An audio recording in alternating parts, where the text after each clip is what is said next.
방송에서 제공하는 투자 정보는 투자 판단에 대한 조언입니다. 방송에서 제공하는 주식의 가치, 가격 상승 및 가격 하락에 대해서는 방송사에서 보장하지 않습니다.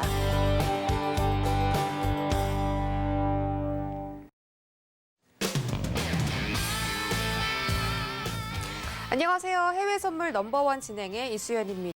현재 시장에서는 아스트라제네카가 발표한 임상 3상의 중간 결과가 아주 긍정적인 영향을 미치고 있습니다. 지난주에 쉬어갔던 지수 선물부터 현재 크루드 오일 가격까지 계속해서 상승세, 상방으로 올라가는 힘을 받고 있는 상황이고요. 또 지금 전 세계적으로 PMI 지수가 발표되고 있습니다. 영국과 독일 같은 그런 개별 지수는 반등이 나오고 있는데 유로존의 종합 PMI 지수는 예상치 하회하면서 여전히 경기 하방에 대한 압력도 받고 있는 상태입니다. 이렇게 시장에서 다양한 이슈 펼쳐지고 있는 가운데 과연 상품별로는 어떤 전략들 얻어갈 수 있을지 해외 선물 넘버원과 1시간 동안 함께 해주시면서 끝까지 채널 고정해주시기 바랄게요. 참고로 본 방송에 제공해드릴 정보는 투자 판단에 대한 조언일 뿐 해당 상품의 가치나 수익률을 보장하진 않습니다. 또 서울경제TV는 자본시장통합법도 준수하고 있습니다. 1:1 투자 상담부터 유사 수신 행위까지 모든 불법 사항들을 엄중하게 금지하고 있다는 점 전해드리면서 저희 본격적으로 시작하기 전에 오늘 함께할 마스터 화면으로 만나보시죠.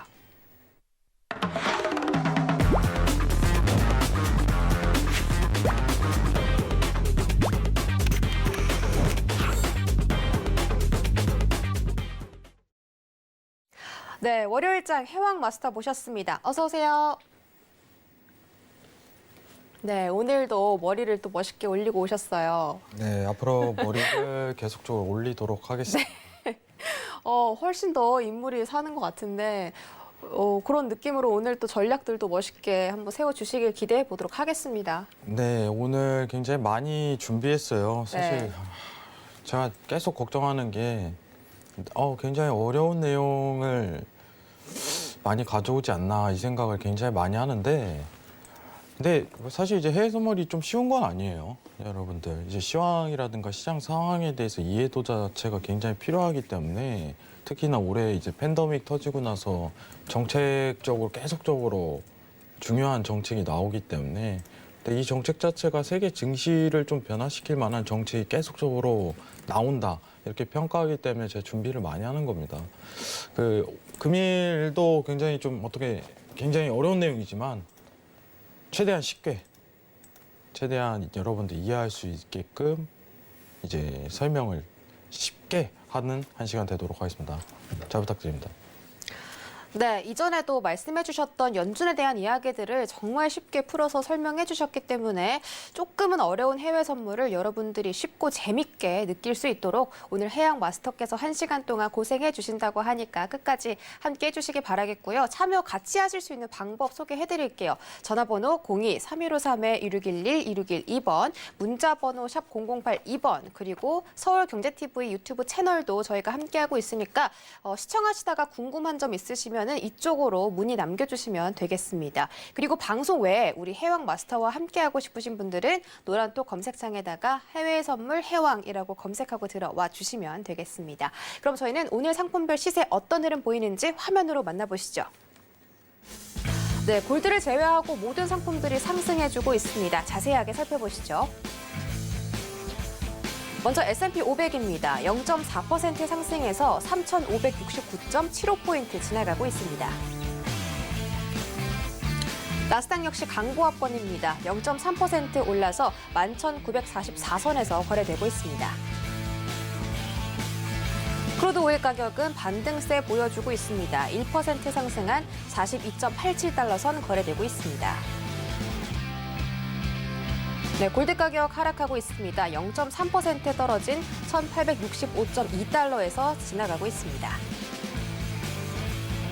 마지막으로 유로 FX는 반등세 나오고 있습니다. 0.35% 상승해서 1.19055달러 선에서 거래되고 있습니다. 네, 현재 이 안전자산인 골드를 제외하고는 모든 상품들이 상승을 해주고 있기 때문에 왜 지금 이런 흐름들 나오고 있는지 글로벌 이슈부터 체크해 보시죠.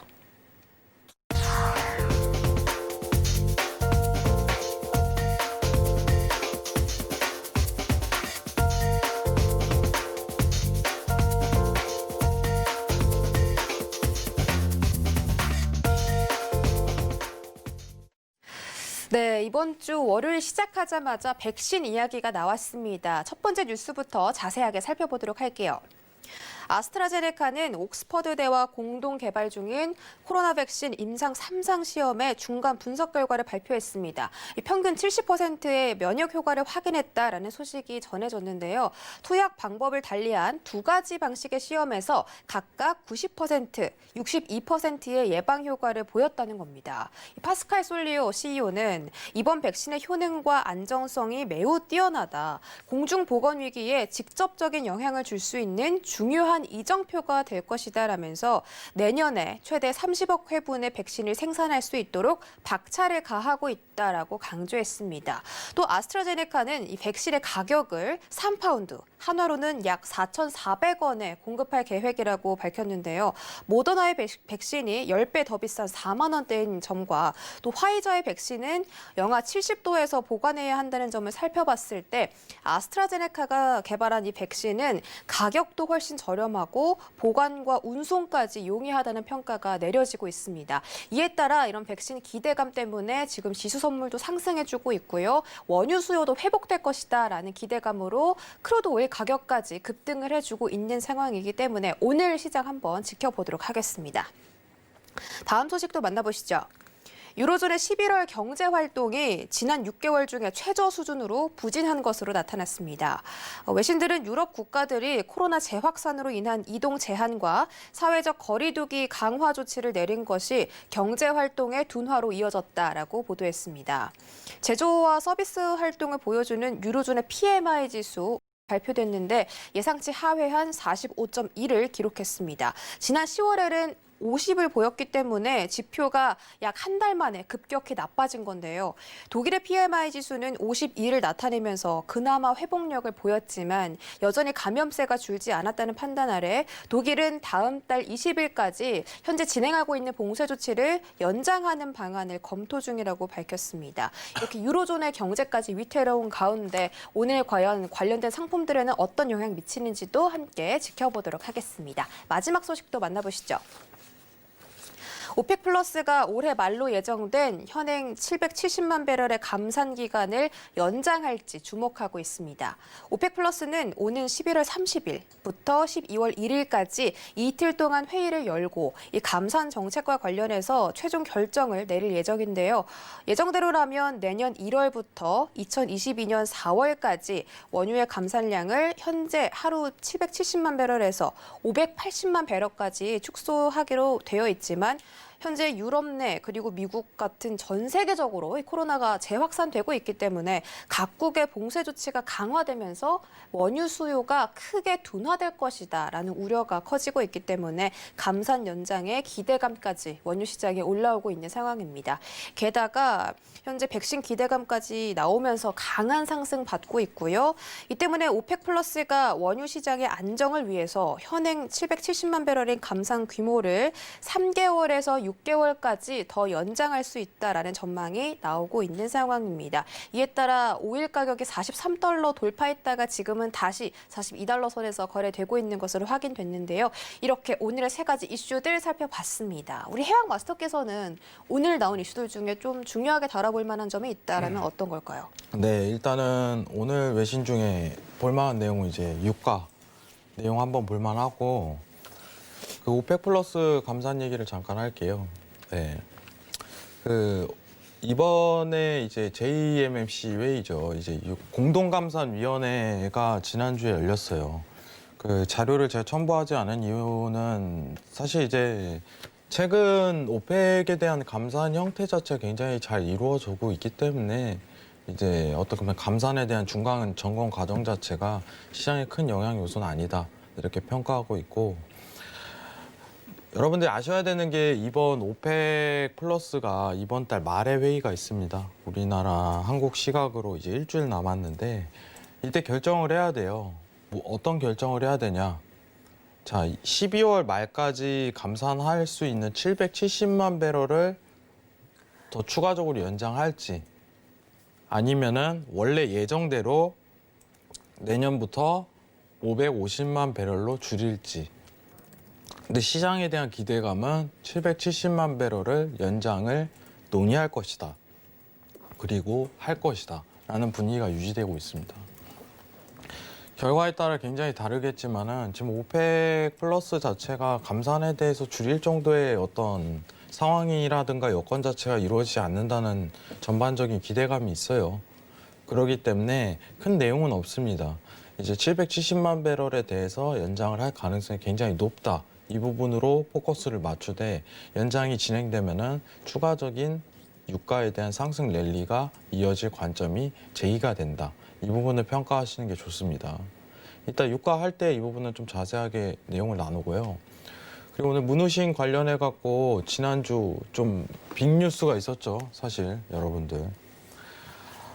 외신에 조금 포함이 안 돼 있지만은 지난주에 이제 회사채 프로그램, 매입 프로그램 자체를 이제 연장을 중단한다, 거부했습니다. 재무부에서. 정확히 표현하면은 재무부에서 좀 거부한 상황이 이어졌는데, 사실 이거 굉장히 중요합니다, 여러분들. 제가 왜 이 부분이 굉장히 중요하냐면은 지금 미증시에 대한 상승 곡선 자체가 사실 이제 채권이랑 굉장히 깊은 연관도가 있어요. 이 부분은 오늘 이제 미증시 할 때 좀 자세하게 설명을 드릴 건데, 굉장히 재무부에서 이제 연준에게 서한을 보냈어요. 우리가 거부하는 이유가 이런 부분에 대한 만족도를 충족해서다. 굉장히 내용이 길겠죠. 오늘 이거를 좀 준비했습니다, 여러분들. 근데 거부를 했는데 미증시 자체가 떨어지질 않았어요. 이제 급락에 대한 요소 자체가 발생을 했지만은 이 부분이 왜 발생을 안 했는지, 급락 자체가, 이 부분도 이해를 해야겠죠. 시장 상황 자체가 좀 더 딜레이되는 경향이 있겠지만은 이해하고 넘어가면은 다음 어떤 시황이 발생을 했을 때 그 부분에 대한 어떤 대응 전략이 모색이 될 거라고 생각을 합니다. 오늘 1시간 해외 선물 넘버원을 통해서 제가 준비한 거는 재무부에서 이제 연준에 보한 서한에 대한 의미 자체를 좀 본격적으로 파헤칠 거예요. 그래야지 미 증시가 보이고 지금 장세가 보일 가능성이 굉장히 높아요. 아시겠죠? 오늘 굉장히 많이 준비했습니다. 요새 다크서클이 굉장히 많이 내려와요. 제가 이제 해외 선물 넘버원 하면서 네. 굉장히 준비를 많이 하는데 제가 이제 안 쓰던 비비크림도 바르는데 다크서클이 굉장히 많이 내려오고 있는데 계속 열심히 하도록 하겠습니다, 여러분들. 네, 그 다크서클이 또 오늘의 내용 퀄리티를 또 증명해 줄 거라고 믿고요. 아무래도 미국의 재무부와 연준에서 계속 줄다리기를 하고 있는 상태라 앞으로 또 어떤 부양책이 나올지 시장에서 집중하고 있습니다. 이런 부분들에 대해서 오늘 상품별로 자세하게 들어보도록 하겠습니다. 해외 선물 나우로 이동해 보시죠.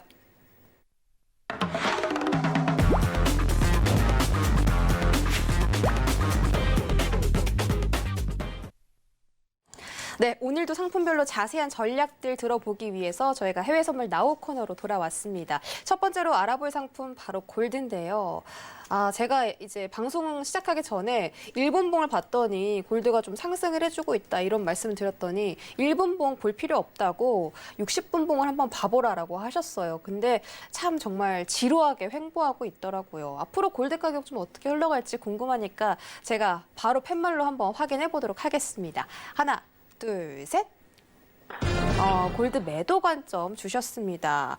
지금 이 백신 이슈 때문에 시장에서 위험자산 선호도가 높아지고 있는데 그런 때문에 오늘 매도비 주셨나요? 아니, 저는 백신은 따로 보진 않습니다, 여러분들. 지금 어떤 부분을 보냐면은 네. 사실 이제 시작하기 전에 일본보험 관점으로 보면은 이게 막 오르고 떨어지고 이게 오늘 장세가 굉장히 높게 올라가는구나 이렇게 보일 수 있겠지만은 60분봉 장세로 최근 장 파동만 보더라도 굉장히 지루한 싸움이에요. 시장 자체가. 보이시죠? 매수 수급, 매도 수급, 매수 수급, 매도 수급. 지금 어떤 시황이라든가 관점이 없기 때문에 지금 상황에서는 매도 수급 보는 게 당연하겠죠.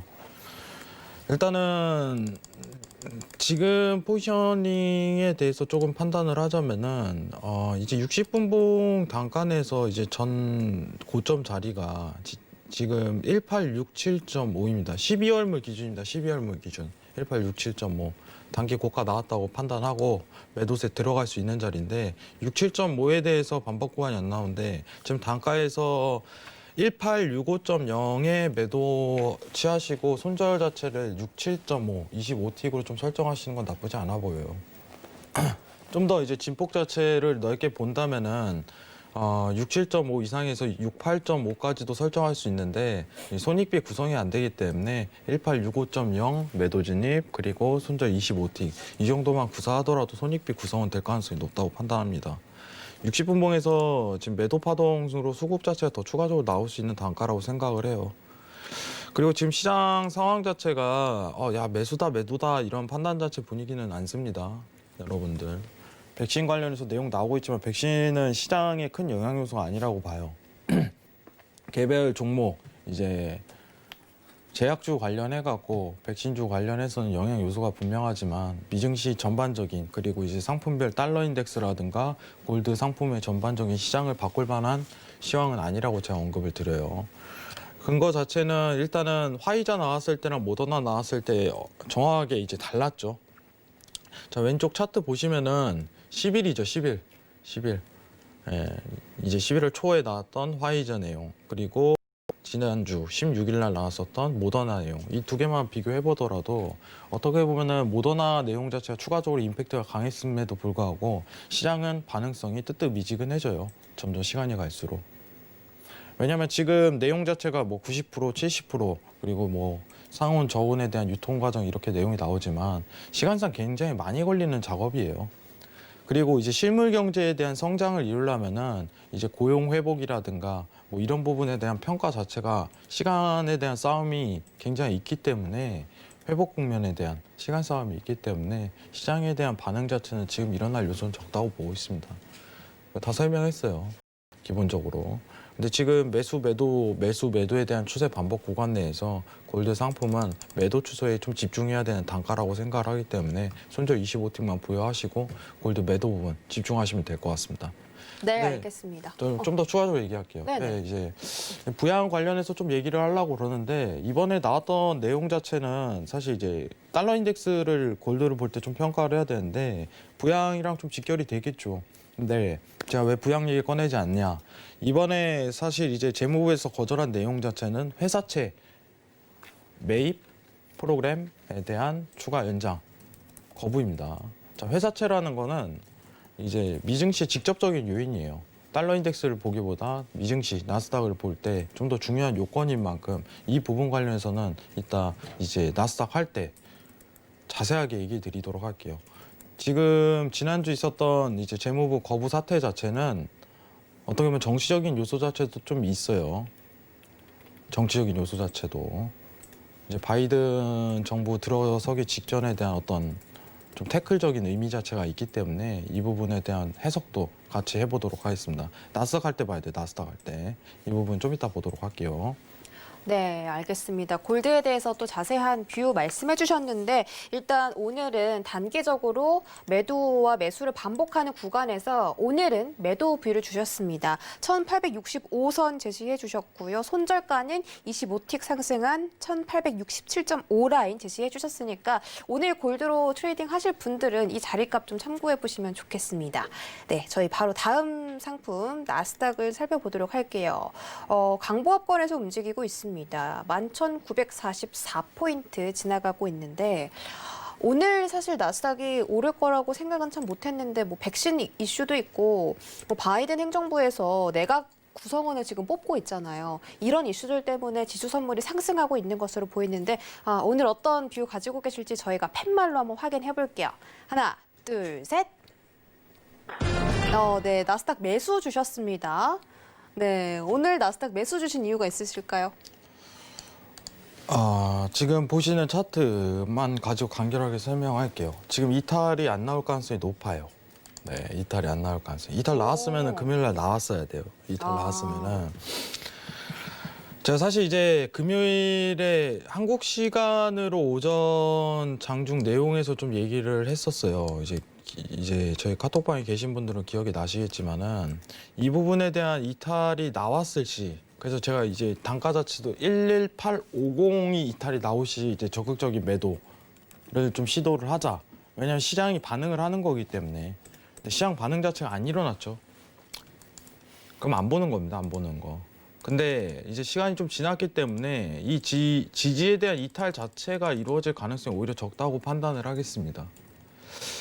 지금 제가 설명을 이제부터 좀 드릴 건데 지금 이제 시청하시는 분들 좀 집중하시기 바랍니다. 내용이 좀 어려워요.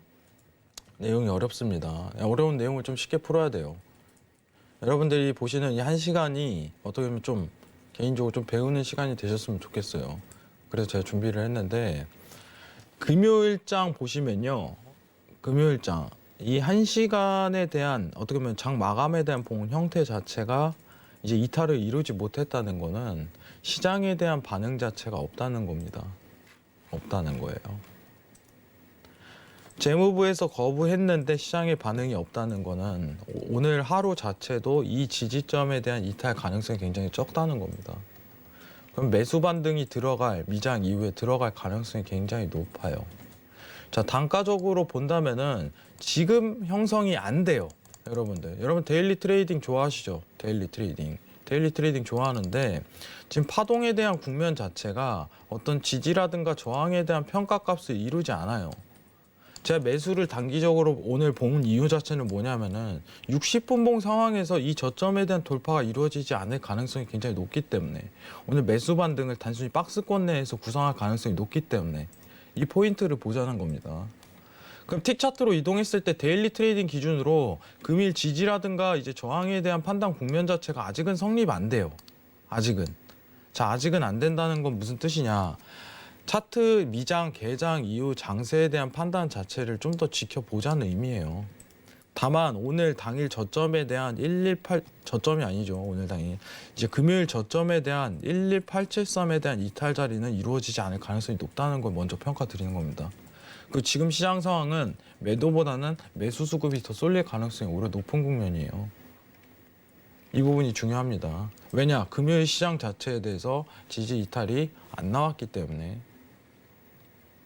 자, 그러면은 금요일 날 있었던 내용이죠. 이제 회사채 매입 연장 거부를 왜 일으켰는지, 이게 무슨 의미를 뜻하는 건지, 그리고 시장에서 어떤 게 중요하게 봐야 되는지 이걸 한번 살펴보도록 하겠습니다.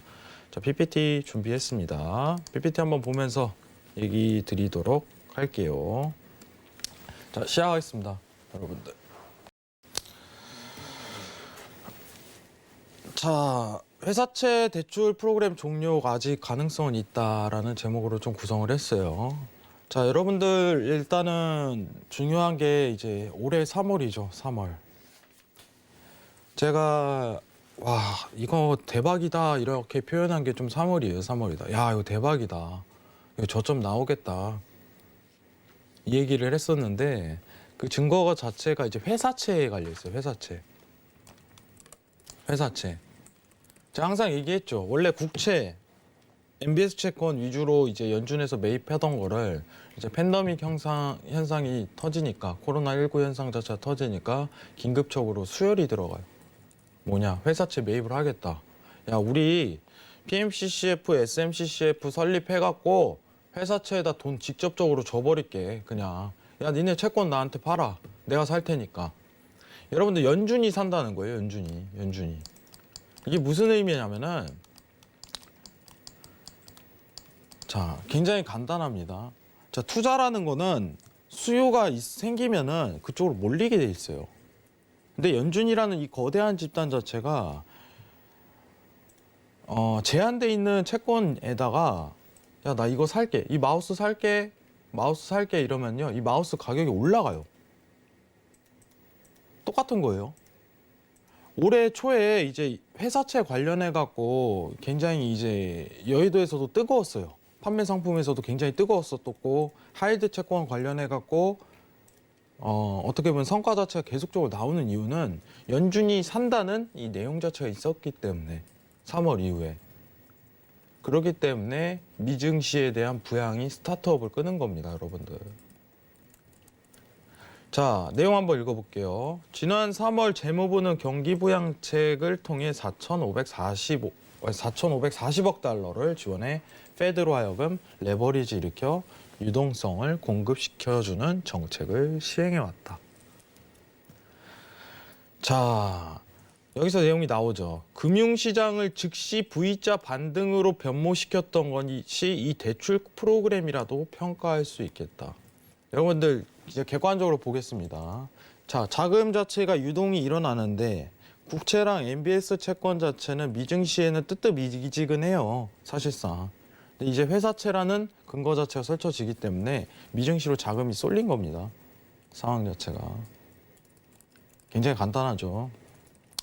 금리 인하랑 이제 기본적인 국채 매입까지 전통적인 방식이라고 좀 표현을 할게요. 전통적인 방식으로는 미 증시를 끌어올릴 만한 수단 자체가 굉장히 약했어요. 자, 다음 내용 보도록 하겠습니다. 그러면은 여기서 이제 내용을 좀 자세히 보도록 할게요, 여러분들. 좀 크게 못한 점 죄송합니다. 3월 23일 날 이제 개시를 하죠. 이때 PMCCF와 SMCCF를 설립을 발표를 합니다, 여러분들. 이제 발행에 대한 기간에 대한 좀 차이가 있어요. 이제 SMCCF는 이제 직접 발행이라고 좀 표현을 해도 괜찮을 텐데 이 차이가 두 부분이 있었는데 딱 설치 발표하자마자 미증시 자체가 저점을 딱 막아버리고 반등세를 이어가 버립니다. 자, 4월, 5월 계속적으로 내용이 나오죠. 5월. 자, 다음 내용 가볼게요. 자, 5월 12일 계속 나옵니다. 나오다가 6월 29일 날 딱 또 하나 또 발표해요. 자, PMCCF를 이제 하자. 야, 우리 이제 PMCCF까지 딱 이제 개시 발표하자. 제가 저번에 이 두 차이를 간단하게 얘기 드렸죠. SMCCF 자체는 어떻게 보면은 좀 약하기 때문에 이제 개시 발표 PMCCF를 합니다. 그렇기 때문에 미증시가 추가적으로 9월까지 계속적으로 상승 랠리를 이어갔던 거예요. 아시겠죠? 이게 회사채 매입에 대한 근거예요. 그게 굉장히 중요한 거예요. 지금 상황에서 여러분들. 자, 다음 내용을 좀 보도록 할게요. 지금 QE 이제 어떻게 보면은 시장 자체 좀 판단을 하는데 차트 보면서 좀 얘기를 드리도록 할게요. 이제 S&P 지수로 좀 표현이 됐는데 이제 2020년도 3월 이후 어떻게 보면은 채권 스프레드가 줄어들었다는 거는 채권에 대한 수요 자체가 늘어났던 거예요. 연준의 사기 때문에 3월 이후에 이제 스프레드는 급등하죠. 투자 등급 채권 스프레드 자체는 미증시 자체는 올라갑니다. 미증시 자체는 이 요소 V자 반등에 대한 시작점이에요. V자 반등에 대한 시작점. 그렇기 때문에 이번 재무부에서 이제 채권에 대해서 매입하는 거를 거부했다는 거는 어떻게 보면 신경이 곤두설 수밖에 없어요. 상황 자체가. 여러분들 이해하실 거라고 생각합니다. 여기까지. 이제 채권에 대한 어떤 미증시에 대한 반등 요건 자체에서 가장 중요한 요소는 이제 재무부에 대한 어떤 자금 승인 그리고 연준에 대한 채권 매입 개시 이 두 부분의 형태가 이루어졌기 때문에 미증시에 대한 탄력 자체를 받았다. 이렇게 평가하세요. 자, 이제 다음 내용인데 사실 이제 지난주 있었던 거부 사태만 좀 평가를 해보도록 할게요. 현재까지 이제 근데 문제 자체가 있는데 이제 채권 매입에 대한 양을 좀 조사를 해보니까 조금 문제가 있어요. 조금 문제가. 실질적으로 이제 매입한 양에 대한 양이 별로 없다. 이 부분이 평가가 있던 거예요. 상황 자체가. 그렇기 때문에 내용 자체가 현재까지 집행된 내용들을 볼 때 유동성 회수에 의한 충격은 제한이다. 이겁니다. 자, 매입을 많이 했다면 연준에서 이제 회수적인 문제가 있겠죠. 채권을 사들인 거니까. 이제 그 회사에다가 채권 회수적인 문제가 발생할 요소 자체인데 중단을 했을 때. 근데 실제로 까보니까 별로 안 샀어. 연준은. 연준 별로 안 샀어요. 그러면 이 유동성 회수에 대한 충격은 굉장히 제한적일 것이라고 평가하는 거예요. 지금 시장 상황 자체가. 채권을 당연히 샀으면 이 회수를 이루어야겠죠. 기업 실적이 계속적으로 악화 국면에 들어가더라도 회수적인 문제는 발생합니다. 자, 그래서 내용을 한번 봐야겠죠. 어떤 채권을 매입을 했나 실질적으로. 근데 여기서 중요하게 볼 게 이제 PMCCF 여기 부분하고 SMCCF 부분이죠. 좀 작게 해서 죄송합니다. 이거 한 번에 다 봐야 되기 때문에. 근데 실제로 이제 PMCCF, SMCCF 까보니까 이제 세컨더리 마켓에서 실제로 매입한 금액이 없네? 그죠? 매입한 금액이. 자, 근데 PMCCF는 사고 보니까 별로 또 사지도 않았어요. 근데 연준은 지금 긴장을 하고 있는 거죠. 사실 재무부에서 거부한 거 자체가 어떻게 될지 모르는 만연의 사태 자체를 대비를 해야 되는데 재무부에서 허가를 내줘야 돼요. 거부를 한 게 아니라. 자, 이 부분을 집중하셔야 됩니다. 이 두 개예요. 이 두 개를 거부를 한 겁니다. 연준은 세팅이 돼 있어야 되는데 이제 시장에 대한 어떻게 보면 안 좋은 상황이 펼쳐졌을 시 이 두 구간에 대해서 채권 매입하는 현상 자체가 이루어져야 되는 게 본격적인 형태인데 이루어지지 않았다. 자, 근데 이제 재무부에서 이제 연준한테 이제 서한을 보낸 걸 의미를 해석을 해봐야 돼요. 야, 왜 거부를 했냐? 거부한 이유가 있을 거 아니에요. 거부한 이유 자체가 이 요건 자체를 조금 파악을 해보도록 하겠습니다. 지금 시장 자체가 원래 이제 전통적으로 회사채 매입이라는 거는 이제 비전통에 해당돼요. QE라는 양적 완화 시스템 자체는 어떻게 보면 금리 인하, 채권 기본적으로 국채 매입 이 정도가 정통적인 어떤 상황인데 지금 비전통적인 회사채 매입 자체가 어느 정도는 기본이 됐다. 이렇게 평가를 하는 거예요. 재무부에서. 기본이 되고 있다. 그러니까 크게 의미가 없다. 지금 이런 거 거부하더라도. 그렇게 해석을 하고 있습니다. 자, 두 번째는 뭐냐면은 채권 매입의 종류에는 단기 유동성 자금 자체가 또 따로 있어요. 회사채 매입 말고도 여기 보시면은 PDCF, MMLF, CPFF 등 이런 부분이 있어요. 자, 뒤에 내용 한번 다시 볼게요. 이 부분이죠. 프라이머리 딜러 신용창구, MMF 유동성 지원 창구. 이게 뭐냐면 단기 유동성이에요. 단기 유동성. 단기입니다. 회사채는 좀 장기적인 형태의 평가되는 거고 이 부분은 한 달, 두 달 단기적인 유동자금이에요. 근데 이거는 거부를 안 했단 말이죠. 이건 거부를 안 했어요.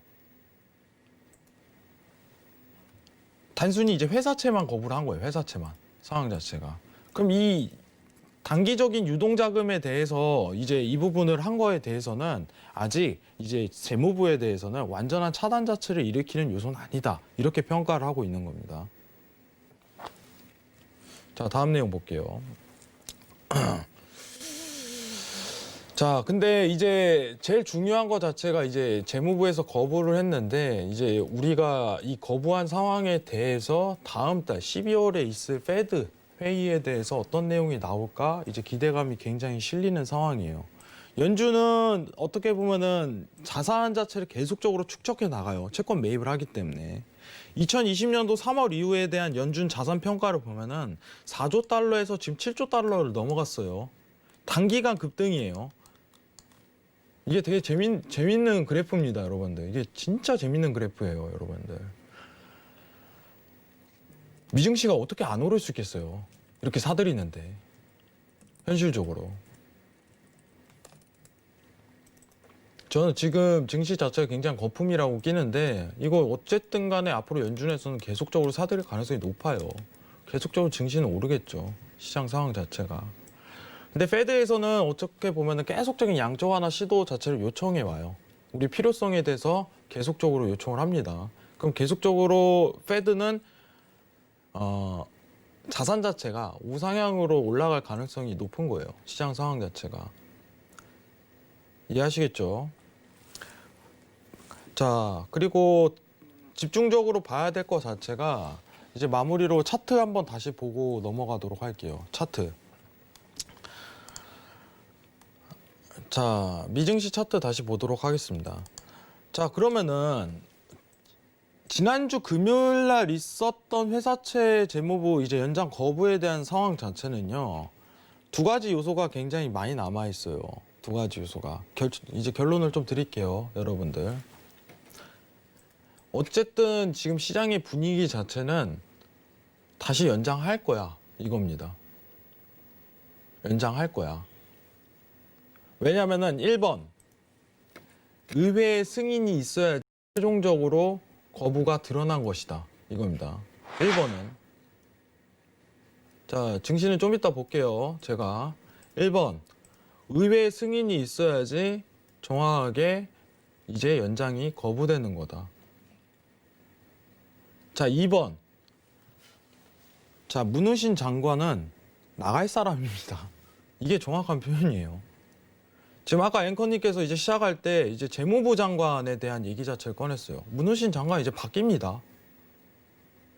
이제 말년이라고 하죠. 여러분들 이제 군대 있을 때도 말년병장 힘이 없어요. 똑같은 거예요.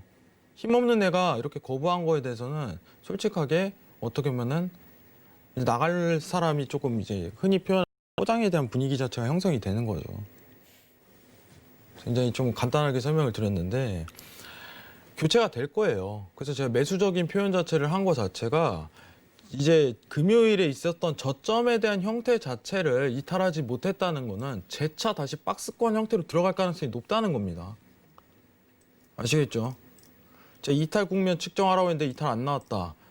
내용 자체가 심도 있게 어떻게 보면 시장에 임팩트를 주지 못했다는 거는 앞으로 향후 의회 승인을 기다리는 거고, 그리고 바이드노믹스가 들어가 버리면 어차피 이거 연장할 거야. 회사채 관련해 갖고 어차피 연장할 거라는 분위기가 타고 있다는 거예요. 그럼 어떻게 해요? 이 구간대에서 매도를 보겠어요. 다시 재매수로 반등 구간이 올라갈 거라는 상황 자체가 전개되는 거겠죠. 이 채널이 구성 요소가 아직까지는 살아있다. 이 채널 아직 살아있네. 이걸 평가하는 겁니다. 시황 떴는데 반응 뜨뜨기 미지근해버리면 바로 넘기고 이 채널 구성 안에서 봐야 됩니다. 그렇기 때문에 오늘 매수 평가를 한 거예요. 자, 재무부 이제 쇠사채 매입 프로그램에 대한 연장 거부 상황 아직은 지켜봐야 되는 겁니다. 페드 회의에서 어떤 내용을 다룰지 다음에 또 집중을 해야겠지만은 이번 어떻게 보면 거부 첫 번째는 크게 의미가 없이 해석되기 때문에 이제 저점에 대한 이탈 금요일 저점에 대한 이탈 관점 자체는 성립이 나오지 않을 가능성이 높고 이 채널 구간 안에서 한 번 더 놀 것이라는 의미 자체가 살릴 겁니다. 자, 이 내용 노란톡방에서 한 번 더 자세하게 풀이하도록 하겠습니다. 이상입니다. 네, 나스닥에 대해서 연준의 설명과 함께 좀 자세한 시황을 짚어주셨습니다. 그런 가운데 3대 지수가 모두 상승 출발에 성공을 했고요. 다우존스가 0.6% 상승해서 29,458선 지나가고 있고 S&P 500 지수 역시 0.6%, 나스닥 역시 0.6% 상승하면서 11,930포인트 지나가고 있습니다. 함께 뜬 속보 살펴보면 백신 뉴스 때문에 지금 지수가 함께 상승을 해주고 있다라고 하는데 아무래도 이 경기 회복에 대한 기대감 때문에 경기 민감주들의 반등이 보이고 있습니다. 카니발의 주가가 4%, 유나이티드 항공의 주가가 2%가량 상승했다고 나와 있는데 과연 상품별로는 어떤 변동성 보이고 있을지 지금 시세 다시 한번 확인해 보시죠. 네, 여전히 골드를 제외하고 모든 상품들이 빨간불 켜주고 있습니다. S&P 500부터 살펴보시죠. 네, 먼저 S&P 500은 상승 키워가고 있습니다. 0.59% 상승해서 3,575.25포인트에서 거래되고 있습니다. 다음으로 나스닥 지수도 상승폭 키워가고 있습니다. 0.5% 오른 11,965.50포인트에서 거래되고 있습니다. 네, 크루드 오일 가격은 상승폭을 줄여냈습니다. 0.75% 상승해서 42.74달러 선에서 거래되고 있습니다. 네, 골드 가격입니다. 0.5% 떨어진 1,863달러 선에서 거래되고 있습니다. 마지막으로 유로 FX는 여전히 강보합권에서 움직이는 모습입니다. 0.3% 상승한 1.19000달러 선 지나가고 있습니다.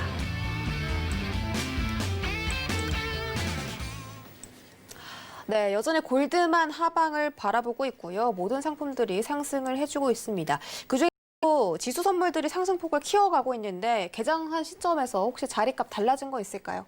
네, 자리값 자체 어느 정도 이제 틱 차트에서 네. 지지에 대한 파동 자체가 나오는데 네. 이 파동 자체 측면을 좀 바라보는 게 좋을 것 같아요. 지금 단가적으로 봤을 때 11940에 대한 매수단가 그리고 손절 자체를 11925 위치값으로 평가하시면 나쁘지 않을 걸로 보입니다. 네. 네, 채널 구간에서 틱 차트입니다. 네, 틱 차트 구성 요소니까 잘 보시고 이 구성 요소 안에서 이제 어떻게 보면 매수 플레이를 보시는 게 네. 손익비 구성을 평가할 수 있을 거라고 보고 있습니다. 알겠습니다. 지금 현재 나스닥 선물지수 11,968선 지나가고 있는데요. 매수 자리를 11,940포인트 제시해 주셨고요. 손절 라인은 11,925선 제시해 주셨습니다. 틱 차트 기준으로 설명해 주신 거니까 있으니까 여러분들 나스닥 트레이딩에 많은 도움 되시길 바라겠습니다. 저희 다음 상품은 오일 좀 살펴보도록 할게요. 오일 가격이 43달러 터치했다가 지금 살짝 떨어졌는데 다시 반등을 좀 보여주고 있습니다. 오늘 과연 오일 어떤 뷰 가지고 계실지 궁금한데 이제 외신에서 오펙 플러스 감산 연장에 대한 기대감도 남아 있다고 말씀해 주셨잖아요. 네. 펜별로 한번 확인해 볼게요. 하나, 둘, 셋. 오일 매수 주셨습니다. 자, 오일 지금 42.8달러 선 거래되고 있는데 매수자리 언제로 들어가면 좋을까요? 일단은 시장 상황부터 좀 설명을 드리겠습니다. 네. 단가가 중요한 거 압니다. 저도 이제 매수 어디서 봐냐 이게 좀 중요할 수도 있겠지만 시장부터 봐주시면. 네, 시장 거시적으로 좀 됩니다. 평가하는 네. 게 좀 좋다고 보고 있어요. 지금 시장 분위기 자체에 대해서 캐치를 하면은 12월 31일 날 이제 오펙 플러스에서 감산을 연장할 것이다라는 기대감이 실려 있는 상황이에요. 그러면은 이 한 주 동안 플레이 자체가 이제 이번 한 주죠. 이번 한 주 플레이 자체가 유가가 추가 상승 랠리를 볼 가능성이 굉장히 높습니다. 원래 시장은 기대감 이제 왜냐하면 너무 이제 확률이 높기 때문이에요. 그럼 매수 플레이에 대한 단가 나오고 실제로 개시를 했을 때 감산에 대해서 진행을 한다. 그때 매도 국면이 나와요. 왜냐하면 시장의 반영 요소가 다 드러난 거기 때문에. 그럼 지금 시장에서 45달러까지 12월 30일까지 매수 국면 자체를 아직 이어갈 가능성이 높다. 이렇게 평가하시는 게 굉장히 좋아요. 그러면은 지금 지지에 대한 바닥 자체가 오히려 추가적으로 나오는데 자 정정을 하겠습니다. 긴급 정정을 좀 할게요. 네, 관망을 좀 하도록 하겠습니다. 관망을 하도록 할게요. 관망을. 오일이요? 네, 오일 관망을 좀 하도록 네. 하겠습니다. 이게 왜냐면은 지금 이 채널 구성 안에서 계속적으로 상승 랠리를 이끌 가능성이 높은데 이 채널 안에서 아직까지 이제 하단 국면에 대한 위치값이 있을 때 다시 매수 플레이를 보는 게 좀 좋다고 생각을 해요. 다시 재차 매수를 보려면은 42 접근할 때까지 좀 대기를 하셔야 된다고 보고 있습니다. 42 대기예요. 42 대기선을 좀 가지시길 바래요. 이때 보고 판단하는 게 좋아요. 하지만 제가 이번 일주일 동안 시장 전망 자체를 펼친다면은 유가 자체가 한 주 동안 12월 30일까지 매수 국면으로 들어설 가능성이 굉장히 높다고 평가를 드리도록 할게요. 12월 30일까지. 왜냐?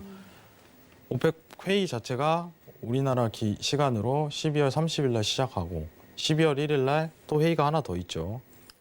그 회의 자체까지는 11월 30일 말씀하시는 거죠? 네, 11월 30일. 네. 이번 달 일주일 남았습니다. 일주일. 네. 그 일주일간 상승 플레이를 보일 가능성이 시장이 너무 가능성을 내포하고 있기 때문이에요. 연장할 거다. 정확하게 따지시기 바랍니다. 12월 31일까지 770만 배럴입니다. 770만 배럴. 그리고 지금 잡혀 있는 게 내년 1월부터 550만 배럴입니다. 근데 이거를 더 연장을 하자. 770만 배럴로. 이게 결정될 가능성이 높다는 거예요. 그럼 시장은 지금 너무 당연스럽게 770만 배럴을 연장할 가능성이 높아라고 생각하고 있는 상황입니다.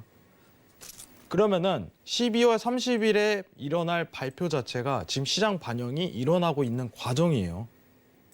그럼 매수 측면을 바라보는 게 이상적이고 45까지 박스 레인지를 그릴 가능성에 아직 도달 못하니까 더 들어갈 가능성이 높다는 겁니다. 그리고 다시 한번 재차 내려가겠죠. 당분간은 이 박스 레인지 유지입니다. 아시겠죠? 그러면 오늘 국면 내에서는 42달러 접근하고 그 다음부터 매수 플레이를 지지를 확인한 다음 보는 게 가장 좋다고 보고 있어요. 매도냐 매수냐 지금 매도 볼 수 있잖아요. 이 한 주 동안 플레이 자체가 매수 플레이로 가야지 이상적인 수익을 낼 가능성이 높다고 생각을 하는 거예요. 정정이에요. 관망입니다. 관망. 네. 관망하시고 42달러 선 대기를 네. 보셨고요. 42까지 지지 평가를 이루는지 한 번 더 체크하고 들어가는 게 나을 것 같아요. 네, 뭐 지금 오펙 플러스 감산 연장 기대감 이런 부분들이 사실 이 주가에는 이미 선반영이 되지 않았을까요? 주가는 의미가 없죠. 사실. 네. 왜냐하면 오펙 감산 관련해 갖고는 빅 이슈가 아니에요. 여러분 현실적으로. 진짜 빅 이슈가 아닙니다. 옛날 못지 않아요. 2016년도에 감산 처음 하신 거 시청자분들 다 아실 거예요. 16년도에. 그때 엄청났죠. 주가 관련해 갖고는. 왜냐하면 지난 10년 동안 못했던 감산 자체를 첫 실행하니까. 시간이 지날수록 감산 자체가 크게 이제 뜨뜻미지근해져요. 감산에 대한 실행 여부 자체가. 이번에 사실 이제 감산을 이제 안 한다면 문제가 되는 거죠. 감산 안 한다면. 왜냐면 올해 초에 있었던 마이너스 유가 사태 자체가 너무 당연하게 되렸던 러시아랑 사우디가 갑자기 통수치고 이제 나 이제 안 해. 이렇게 가버리니까 유가 이제 내더 던지는 거예요. 순매도 플레이가 계속적으로 나오니까 마이너스 사태까지 들어선 거예요. 상황이. 근데 이제 저는 개인적으로 그렇게 보고 있습니다. 오펙이 감산을 안 할 수 있을까 이제는. 왜냐면 뜨거운 맛을 한번 봤는데 올해 초에 이제 어떻게 보면은 잘못된 발언, 잘못된 행동 하나로 유가 자체가 초유의 사태를 가갖고 엄청난 피해를 입었어요. 오펙 플러스는. 지금 상황에서 내놓을 만한 주장은 아니라고 보고 있습니다. 당연스럽게 감산이 이루어질 거라고 보고 있고 시장 또한 그래요. 리포트 제가 다 보내드렸어요. 여러분들. 이제 체크하시고 시황적인 거라든가 이런 건 계속적으로 체크하셔야 됩니다. 제가 혹시 궁금한 점이 있는데 하나 여쭤봐도 될까요? 네, 질문하셔도 됩니다. 지금 이 미국 증시가 개장을 하기 전에 이제 시간에서 거래한 종목이 하나 있는데 엔서브코라는 석유와 이 천연가스를 개발하는 회사거든요. 네. 근데 지금 1,300%가 급등을 했어요. 내부적인 요인이 있겠죠. 아, 이제 왜냐하면 그런가요? 종목별 내부적인 요인 자체는 종목별 평가를 왜냐하면 주식할 때도 이제 섹터별로 다 그쵸. 판단을 하잖아요. 혹시 근데- 오일과 관련이 있을까 해서. 아니, 관련은 없다고 보고 있습니다. 전혀. 근데 왜냐면은 이제 주식 관련해서 섹터별로 하고 있는데 네. 코스피가 전반적으로 오르더라도 떨어지는 종목이 있어요. 왜냐면은 개별 종목에서는 이제 어떤 시황에 대한 근거 자체가 달라요. 이제 바이오 관련해 갖고 급등하는 반면 배터리 관련해서 급등하는 반면 어떻게 보면 반대적인 어떻게 보면 석유 화학 관련해서 이제 에너지 산업 관련해서 떨어질 가능성도 이런 섹터적인 의미가 있는 거예요. 근데 시장 전반적인 평가는 이제 거시적인 플레이 봐야 돼요. 감산이라든가 통화 정책이라든가 이제 시장에 대한 어떤 이제 양적 완화 시도, 돈을 푸는 의미에 대해서 해석 자체를 잘해야 돼요. 이게 개별적인 이슈 가지고 이제 증시를 삽입을 해버린다면 굉장히 이제 파생 거래, 해외 선물 미증시 거래에서는 힘든 방향으로 갈 수가 있어요. 네. 그래서 이런 개별 요소 자체는 조금 개인적으로 전반적인 시장을 보실 때는 보지 않는 거를 추천드리도록 하겠습니다. 네, 항상 거시적인 관점을 챙기자라고 정리해 보도록 하겠습니다. 5일 관망이었고요. 여기까지 상품별 전략들 알아보도록 할게요. 저희 방송 마치기 전에 한마디 하고 싶은 말씀 있으시면 해주시죠. 네, 오늘 한 내용 자체는 사실 굉장히 중요한 내용입니다, 여러분들. 예, 굉장히 중요한 내용인데 여러분들이 공부하실 수 있게끔 무료 카톡방에도 계속적으로 올려드리고 이를 해석하고 있어요. 여러분들 큰 도움 드리도록 하고요. 그리고 이제 단일 종목에 대한 이제 매수값, 매도값에 대한 포지션 자체는 이제 계속적으로 어떻게 보면 타이밍이 중요한 것 같아요. 시장에 대한 해석도 중요하겠지만은 앞으로 상승장을 기조를 이어갈 것인가, 박스 플레이를 이어갈 것인가, 지금 구간에서는 단타 플레이를 할 것인가, 아니면 한번 잡으면은 오늘 오버에 대한 플레이 자체를 한번 보일 것인가, 이게 시황에 대한 근거 자체로 드러납니다. 이 부분을 자세히 이제 노란톡방을 통해서 설명을 해드리니까 많은 참여 바래요. 굉장히 소통 좀 많이 했으면 좋겠어요, 여러분들. 이상입니다. 네, 고맙습니다. 이 노란 톡방에 들어오셔서 이 해외 선물 혼자 하기 외로우시면 우리 해왕 마스터와 함께 전략도 얻어가시고 또 시황까지 함께 챙겨가는 두 마리 토끼를 잡는 그런 체험 좀 해보셨으면 좋겠습니다. 많은 참여 부탁드릴게요. 자, 1시간 동안 고생해주신 해왕 마스터 보내드리도록 하겠습니다. 오늘 고맙습니다.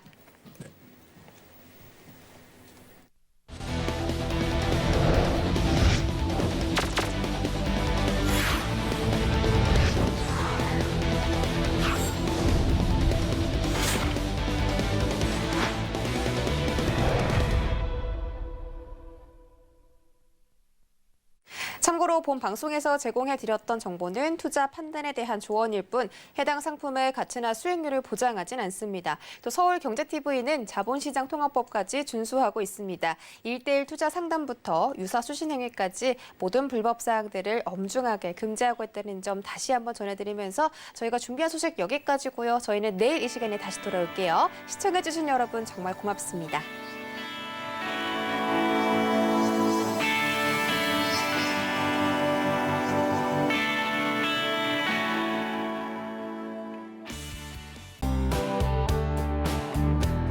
본 방송에서 제공하는 투자 정보는 투자 판단에 대한 조언입니다.